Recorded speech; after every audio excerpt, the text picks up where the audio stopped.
After one season as the head coach of the Denver Broncos, Nathaniel Hackett has finally been fired.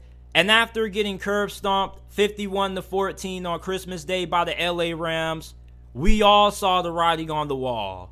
Nathaniel Hackett just couldn't hack it as a head coach in the NFL. And the Denver Broncos ignored a lot of red flags when they made this hire. You go back to his time when he was on the coaching staff of Green Bay. You couldn't really find what his contributions to the team were, outside of the fact that he was well liked by the players and he knew how to make Aaron Rodgers laugh. Then, the second red flag, go back to his time when he was the offensive coordinator for the Jaguars. His best season calling plays in Jacksonville was the year the Jags lost to the New England Patriots in the AFC Conference Championship game. And their offense was average at best that year. So for the Denver Broncos, I don't know what they saw on Nathaniel Hackett's resume or what he said to them during his interview that gave them the confidence to name him their head coach for this season. But they whiffed on this hire, and they whiffed on it incredibly bad. They released a statement after the announcement was made that Nathaniel Hackett and the Broncos were going to be parting ways. And I'm not going to read it. I'm basically just going to summarize it for you. Basically, what the Denver Broncos said in their statement was that, hey, Broncos Nations, we effed up on this hire. We apologize. You guys deserve better. And we're going to go about our next head coaching search with more due diligence, and we're also going to go about it way more smarter.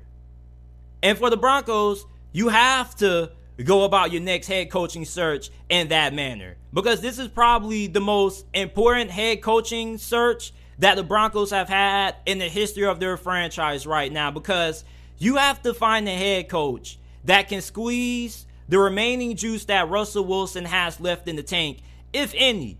Because right now, Russell Wilson looks cooked.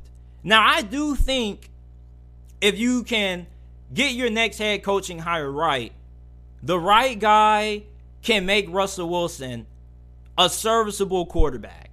Because at the same time, you got to remember that when you have an incompetent head coach, he hinders and brings down the performance of the whole entire team. You see, many people who don't follow the Broncos that heavy, who may occasionally tune into a Broncos game every once in a while, they may see Russell Wilson play and they may be like, dang, when did Russell Wilson become this bad? How did he go from a top 10 quarterback in Seattle to one of the worst quarterbacks in the NFL in this short of a time? And the answer is simple: coaching. When you have incompetence at the head coaching position, it hinders and brings down the performance of the whole entire team. You see, in Seattle, Pete Carroll was able to put Russell Wilson in the system that maximized his strengths and minimized his weaknesses. But when you go to a bad head coach that's incompetent and doesn't really know what he's doing, he puts you in a system that minimizes your strengths and maximizes your weaknesses. And that's exactly what Nathaniel Hackett did with Russell Wilson this year. You know, Broncos fans were expecting to not only make it to the playoffs, but to potentially compete with Kansas City for the AFC West. And they didn't accomplish neither one of those goals. This next head coaching hire has to go right if you're the Denver Broncos. You cannot mess this next head coaching hire up.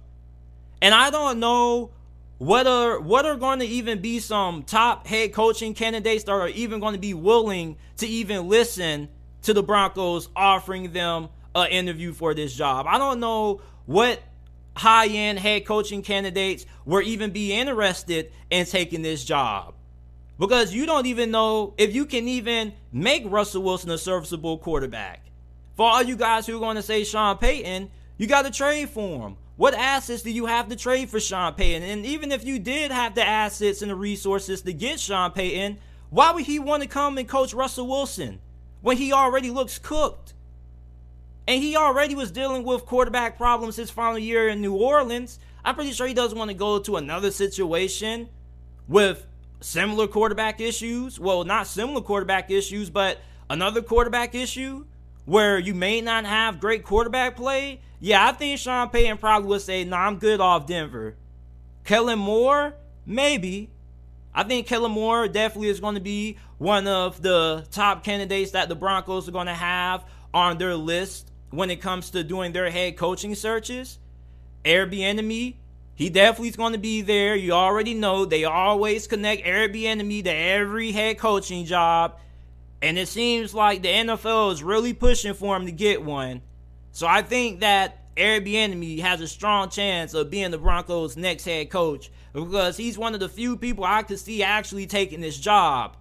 Now, I don't know if he's going to be successful because I have my reservations about Airbnb too.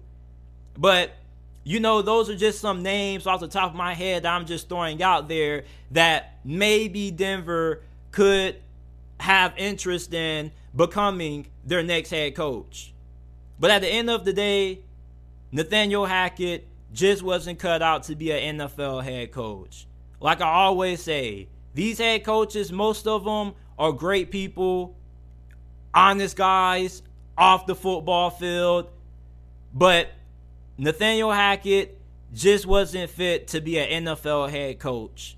The resume wasn't there. The track record wasn't there.